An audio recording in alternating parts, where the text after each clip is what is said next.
व्रत कथा। एक समय की बात है कि भारतवर्ष में एक राजा राज करता था और बड़ा प्रतापी और दानी था। वह नित्यदिन मंदिर में दर्शन करने जाता था तथा ब्राह्मण और गुरु की सेवा किया करता था। उसके दरबार से कोई भी निराश होकर नहीं लौटता था। वह प्रत्येक गुरुवार को व्रत रखता एवं पूजन करता था।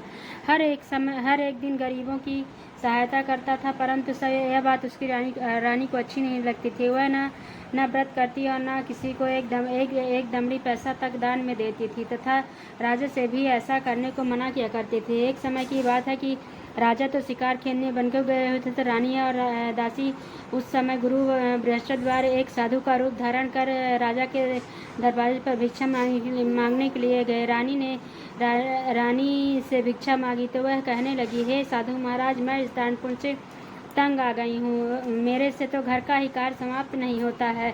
इस कार्य के लिए मेरे पद्य भी बहुत हैं। अब आप इस प्रकार की कृपा करें कि सब धन नष्ट हो जाए तथा मैं आराम से रह सकूं। साधु बोले, हे देवी, तुम तो बड़ी विचित्र हो। संतान और धन से तो कोई भी दुखी नहीं होता है, इसको सभी चाहते हैं। पापी भी पुत्र और धन की इच्छा करता है। अगर आपके पास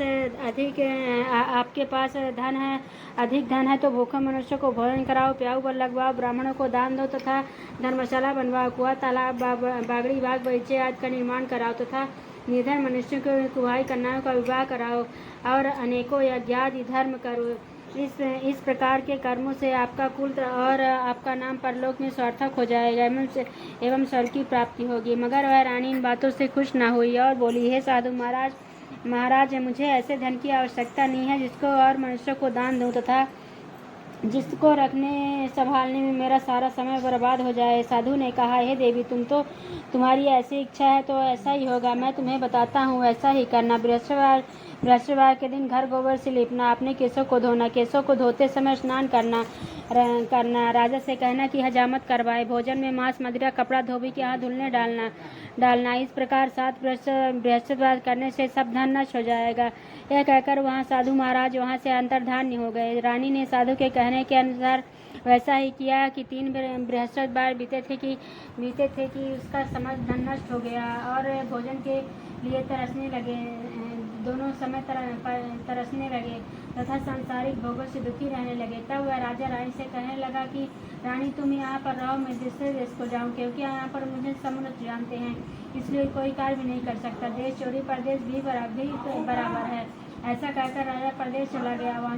वहाँ जंगल को जाता और लकड़ी काट कर लाता और शहर में बेचता। इस तरह जीवन व्यतीत करने लगा। इधर रानी के घर रानी और दासी दुखी रहने लगी। किसी दिन भोजन मिलता, किसी दिन जल पीकर ही रह जाती। एक समय रानी और दासी 7 रोज बिना भोजन के व्यतीत हो गए थे। रानी ने अपनी दासी से कहा, हे दासी, यहाँ पास ही के नगर में मेरी बहन रहती है। वह बहुत धनवान है। तू उसके साथ पास जा और 5 शेर बेजर मांग ले, जिससे कुछ समय के लिए गुजर हो जाएगी। इस प्रकार रानी और आज्ञा मानकर दासी रानी के बहन के पास गई तो रानी की बहन ने उस समय पूजन कर रही थी, क्योंकि उस रोज बृहस्पतिवार का दिन था। जब दासी ने देखा कि रानी की बहन को देखा और उससे बोली, हे रानी, मुझे तुम्हारी बहन ने भेजा है, मेरे लिए 5 शेर बेजर दे दो। इस प्रकार दासी ने अनेकों बार कहा, परंतु रानी ने कुछ उत्तर नहीं दिया, क्योंकि वह उस समय बृहस्पतिवार का व्रत कथा सुन रही थी। इस प्रकार जब दासी को किसी प्रकार का उत्तर नहीं मिला तो वह बहुत दुखी हुई और क्रोध भी आया और लौटकर अपने गांव आ गई। रानी के पास आकर बोली, हे रानी, आपकी बहन तो बहुत ही धनी है, स्त्री है। वह छोटे मनुष्यों से बात भी नहीं करती, क्योंकि वह मैंने उससे कहा तो उसने कोई उत्तर नहीं दिया, वापस चली आई। रानी बोली, हे दासी, इसमें उसका कोई दोष नहीं है। जब बुरे दिन आते हैं तब कोई भी सहारा नहीं देता है। अच्छे बुरे का पता आपस में आकर लगता है। जो ईश्वर की इच्छा होगी वही होगा। यह सब हमारे भाग्य का दोष है। इधर उधर जब उस रानी ने देखा कि मेरी बहन की दासी आई थी, परंतु मैं उससे नहीं बोली, इससे बहुत दुखी हुई होगी। यह सोच कथा को सुन और विष्णु भगवान का पूजन समाप्त कर वह रानी की बहन के घर चल दी और जाकर अपनी बहन से कहने लगी, हे बहन, मैं बृहस्पतिवार का व्रत कथा कर रही थी। तुम्हारी दासी आई, परंतु जब तक कथा होती है तब तक न उठते हैं न बोलते हैं, इसलिए मैं ना बोली। कहो दासी क्यों गई थी? रानी बोली, बहन, हमारे अनाज नहीं है, वैसे तुमसे कोई बात छिपी नहीं है, इस कारण मैंने दासी को तुम्हारे लिए 5 शेर बेजर लेने के लिए भेजा था। रानी रानी बोली, बहन देखो, बृहस्पति भगवान सबकी मनोकामनाएं पूर्ण करते हैं। देखो, शायद तुम्हारे घर के अंदर अनाज रखा हो। इस प्रकार का वचन जब रानी ने सुना तो घर के अंदर गई और वहाँ उससे एक घड़ा बेजर का भरा मिल गया। तब तो वह रानी और बादी को बहुत खुशी हुई और दासी कहने लगी, हे रानी, देखो वैसे हमको जब नहीं मिलता तो हम रोज ही व्रत किया करते हैं। अगर इनसे व्रत की विधि पूछ ली जाए तो हम भी व्रत किया करेंगे। तब उस रानी ने अपनी बहन से पूछा कि हे बहन, बृहस्पतिवार के व्रत में चने की दाल, मुनक्का से विष्णु भगवान की केले की जड़ का पूजन करें, दीपक जलावें, पीला भोजन करें तथा कहानी सुने। इस प्रकार करने से गुरु भगवान प्रसन्न होते हैं, अन्न पुत्र धन देते हैं, मनोकामनाएं पूर्ण करते हैं। इस प्रकार रानी और दासी दोनों ने निश्चय किया कि बृहस्पति भगवान का पूजन जरूर करेंगे। 7 रोज बाद जब बृहस्पतिवार आया तो उन्होंने व्रत रखा। गुड़साल में जाकर चना गुड़ आदि बिन लाई, उसकी दाल से केले की जड़ का तथा विष्णु भगवान का पूजन किया। अब भोजन पेला कहाँ से आवे? बेचारी बहुत दुखी हुई, परंतु उन्होंने व्रत किया था। इस कारण गुरु भगवान प्रसन्न थे। 2 थालों में सुंदर पीला भोजन लेकर आए और दासी को देखकर कहने लगे, हे दासी, यह तुम्हारे और रानी के लिए भोजन है, तुम दोनों साथ साथ ही भोजन करना।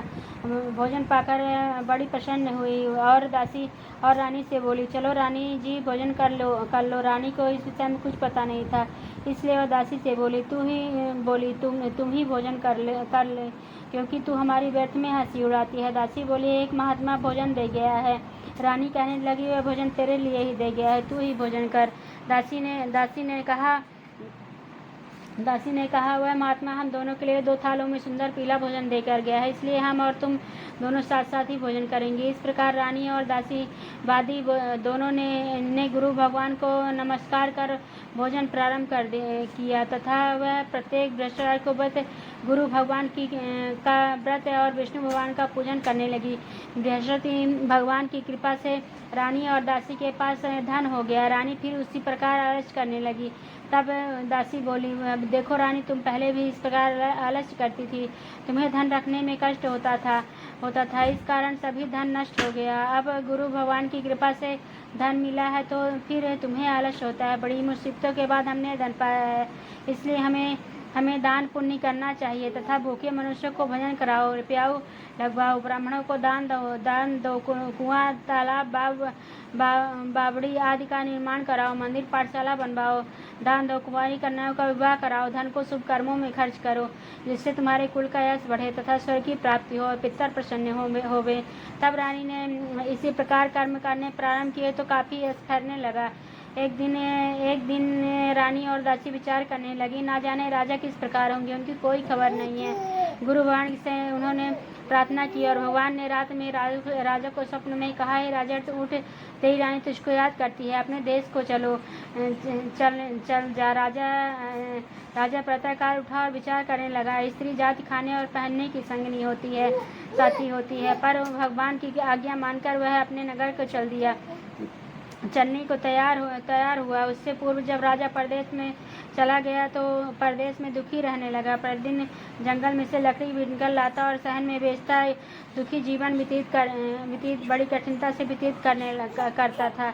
एक दिन राजा दुखी हो अपनी पुरानी बातों को याद करके जंगल में रोने लगा। तभी उस जंगल में बृहस्पति एक साधु का रूप धारण कर आए और राजा के पास आकर बोले, हे लकाड़े, इस सुनसान जंगल में किस चिंतामग्न बैठे हो, मुझको बतलाओ। यह सुन राजा के नेत्र में जल भरा और साधु को वंदना करके बोले, हे प्रभु, सब कुछ जानने वाले हो। इतना कहकर साधु को अपनी संपूर्ण कहानी बतला दी। महात्मा दयालु होते हैं। वे राजा से बोला, हे राजा, तुम्हारी स्त्री ने बृहस्पति देव का अपराध किया था, जिस कारण तुम्हारी यह दशा हुई है। अब तुम किसी प्रकार की चिंता मत करो, भगवान तुम्हें पहले से अधिक धन देगा। देखो, तुम्हारी स्त्री ने बृहस्पति का व्रत प्रारंभ कर दिया है और तुम मेरा कहना मानकर बृहस्पतिवार को व्रत करके चने की दाल गुड़ जल के लोटे में डालकर केले का पूजन करो, फिर कथा कहो और सुनो, भगवान तुम्हारी सब मनोकामनाएं पूर्ण करेगा। साधु को प्रसन्न देखकर राजा बोला, हे प्रभु, मुझे लकड़ी बेचकर इतना पैसा नहीं मिलता जिससे भोजन करने के उपरांत कुछ बचा सकूं। मैंने रात में अपनी रानी को व्याकुल देखा है, मेरे पास कुछ भी नहीं है जिससे उसकी खबर मांग सकूं, और फिर कौन सी कहानी कहूँ यह मुझे कुछ भी मालूम नहीं है। साधु ने कहा, हे राजा, तुम किसी बात की चिंता मत करो। बृहस्पतिवार के दिन तुम रोजाना की तरह लकड़ियाँ लेकर शहर को जाओ। तुमको रोज से दुगना धन प्राप्त होगा, जिससे तुम भली भांति भोजन कर लोगे तथा बृहस्पतिदेव का पूजा का सामान भी आ जाएगा। बृहस्पतिवार की कहानी निम्न प्रकार से है। प्राचीन काल में एक ब्राह्मण रहता था। वह बहुत निर्धन था, उसके कोई संतान नहीं थी। स्त्री मलिनता के साथ रहती, स्नान न करती, किसी देवता का पूजन न करती। प्रातःकाल उठते ही सर्वप्रथम भोजन करती थी, बाद में अन्य कार्य करती थी। इससे ब्राह्मण देवता बड़े दुखी थे। बेचारे बहुत कुछ करते किंतु इसका कुछ परिणाम न निकलता। भगवान की कृपा से ब्राह्मण की स्त्री के कन्या रूपी रथ पैदा हुई। कन्या अपने पिता के घर में बड़ी होने लगी। वह बालिका प्रातःकाल स्नान करके विष्णु भगवान का जाप करने लगी, बृहस्पतिवार का व्रत करने लगी। अपने पूजन पाठ को समाप्त करके स्कूल जाती तो अपने मुट्ठी में जौ भर के ले जाती और पाठशाला के मार्ग में डालती जाती। तब वह जड़ स्वर्ण के हो जाते। लौटते समय बिनकर घर को ले आती थी। एक दिन वह बालिका सूप में उन सोने को फटक कर साफ कर रही थी। उसकी माँ ने देख लिया और कहा, बेटी, सोने के जौ को फटकने के लिए सोने का सूप होना चाहिए। दूसरे दिन गुरुवार था। इस कन्या ने व्रत रखा और बृहस्पतिदेव से प्रार्थना करके कहा, हे प्रभु, मैंने आपकी सच्चे मन से पूजा की हो तो मेरे लिए सोने का सूप दे दो। बृहस्पतिदेव ने उसकी प्रार्थना स्वीकार कर ली।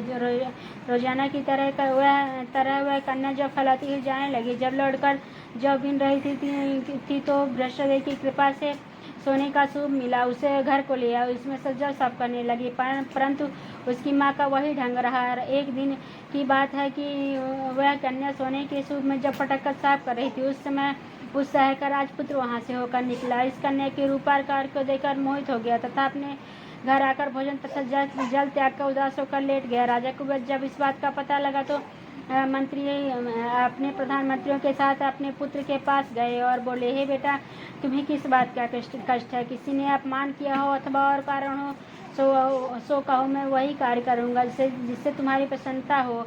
अपने पिता की राजकुमार ने बातें सुनी तो वह बोला, मुझे आपकी कृपा से किसी बात का दुख नहीं है। किसी ने मेरा अपमान नहीं किया है, परंतु मैं इस लड़की के साथ विवाह करना चाहता हूँ जो सोने के सूप में जब फटक साफ कर रही थी। यह सुन राजा आश्चर्य में पड़ा और बोला, हे बेटा, इस तरह की कन्या का पता तुम ही लगाओ, मैं इसके साथ तेरा विवाह अवश्य करवा दूंगा। राजकुमार ने उस लड़की के घर का पता बतलाया। मंत्री उस लड़की के घर गए और ब्राह्मण की कन्या का विवाह राजकुमार के साथ संपन्न हो गया। कन्या के घर से जाते ही पहले की भांति ब्राह्मण देवता के घर में गरीबी का निवास हो गया। अब भोजन के लिए भी अन्न बड़ी मुश्किल से मिलता था। एक दिन दुखी होकर ब्राह्मण देवता अपनी पुत्री के पास गया, बेटी की दुखी अवस्था को देखा और माँ का हाल पूछा। तब वह माँ का समाचार बताया। तब ब्राह्मण देवता ने सभी हाल कहा। कन्या ने बहुत सा धन देकर अपने पिता को विदा कर दिया। इस तरह ब्राह्मण का कुछ समय सुखपूर्वक व्यतीत हुआ। कुछ दिन बाद फिर से वही हाल हो गया। ब्राह्मण फिर अपनी कन्या के यहाँ गया और सारा हाल कहा तो लड़की बोली, हे पिताजी, अब माताजी के यहाँ लिवा लाओ, मैं उससे विधि बता दूंगी जिससे गरीबी दूर हो जाएगी। वह ब्राह्मण देवता अपनी स्त्री को साथ लेकर पहुंचा तो अपनी माँ को समझाने लगी, हे माँ, तुम प्रातः स्नान करके विष्णु भगवान का जाप किया कर तो सब दैत्यता दूर हो जाएगी। परंतु उसकी माँ ने एक बात नहीं मानी और प्रातःकाल उठकर अपने पुत्री के बच्चों का जूठन खा लिया। एक दिन दुखी उसकी पुत्री को बहुत गुस्सा आया और एक रात कोठरी से सब सामान निकाल कर अपनी माँ को उसमें बंद कर दिया। प्रातःकाल उसमें से निकाल कर गए तथा स्नान करा के पूजा पाठ करवाया तो उसकी माँ की बुद्धि ठीक हो गई। वह प्रत्येक बृहस्पतिवार को व्रत करने लगी। इस व्रत के प्रभाव से उसके माँ बाप बहुत धनवान तथा पुत्रवती हो गए। बृहस्पति जी की प्रभाव से स्वर्ग को प्राप्त हुए तथा वह ब्राह्मण भी सुख पूर्वक इस लोक के सुख भोग कर स्वर्ग को प्राप्त हुआ। इस तरह कहानी कहकर साधु देवता वहाँ से लोप हो गए। धीरे धीरे समय व्यतीत होने पर फिर वही बृहस्पतिवार का दिन आया। राजा जंगल से लकड़ी काटकर किसी स्थान में बेचने गया था। उसे उस दिन से अधिक पैसा मिला। राजा ने चना गुड़ आदि लाकर बृहस्पतिवार का व्रत किया। उस दिन से उसके सभी क्लेश दूर हो गए। परंतु जब दोबारा गुरुवार का दिन आया तो बृहस्पतिवार का व्रत करना भूल गया। इस कारण बृहस्पति भगवान नाराज हो गए। उस दिन से उस नगर के राजा को सब ने विशाल यज्ञ का आयोजन किया था। शहर में यह घोषणा करवा दी गई कि कोई भी मनुष्य अपने यहाँ भोजन न बनावे, न आग जलावे, समस्त पब्लिक मेरे यहाँ भोजन करने आवे। इस आज्ञा को जो न मानेगा उसे फांसी की सजा दी जाएगी। इस तरह की घोषणा संपूर्ण नगर में करवा दी गई। राजा की आज्ञा अनुसार शहर के सभी लोग भोजन करने गए, लेकिन लकड़हारा कुछ देर से पहुंचा, इसलिए राजा उसको साथ अपने घर ले जाकर भोजन करा रहे थे। रानी की दृष्टि उस खूंटी पड़ी जिस पर उसका हार लटका हुआ था, वह वहाँ दिखाई न दिया। रानी ने निश्चय किया कि मेरा हार इसी मनुष्य ने चुरा लिया है। उसी समय पुलिस को बुलवाकर उसको जेलखाने में डलवा दिया गया। जब राजा जेलखाने में पड़ गया तो बहुत दुखी होकर विचार करने लगा, ना जाने कौन से पूर्व जन्म के कर्मों से मेरे लिए दुख प्राप्त हुआ है, और उसी साधु को याद करके रोने लगा जो कि जंगल में मिला था।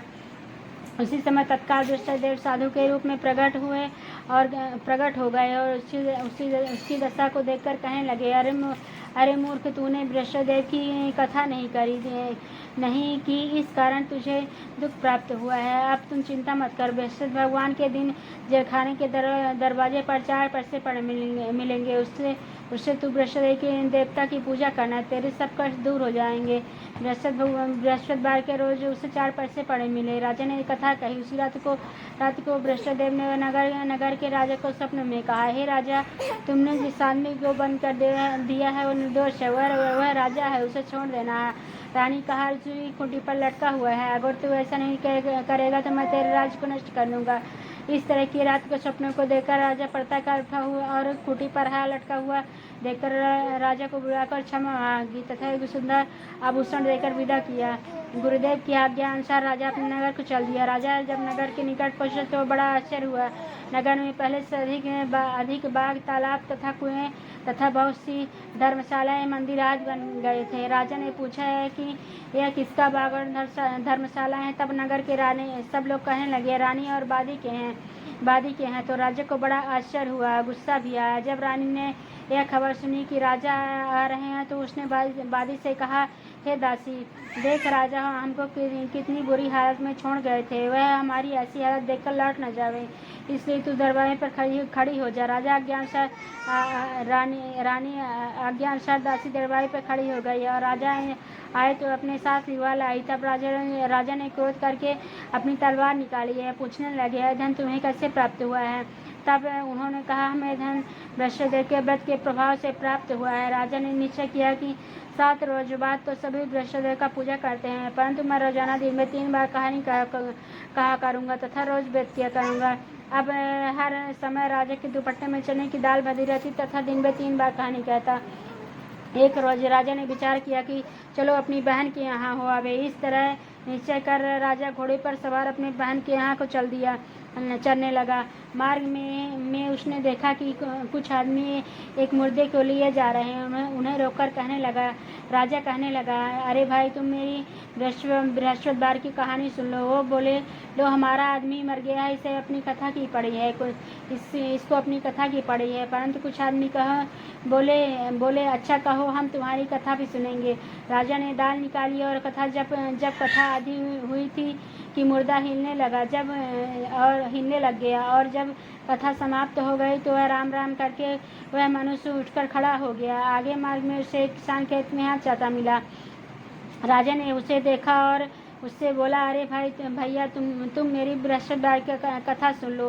किसान बोला, जब तक मैं तेरी कथा सुनूंगा तब तक 4 हरया जोत लूंगा। जा अपनी कथा किसी और को सुनाना। इस तरह राजा आगे चलने लगा। राजा के हटते बल पछाड़ खाकर गिर गए तथा किसान के पेट में जोर से दर्द होने लगा। उसी समय उसकी माँ रोटी लेकर आई थी। उसने जब यह देखा तो अपने पुत्र से सवाल पूछा। बेटे ने सभी हाल कह दिया।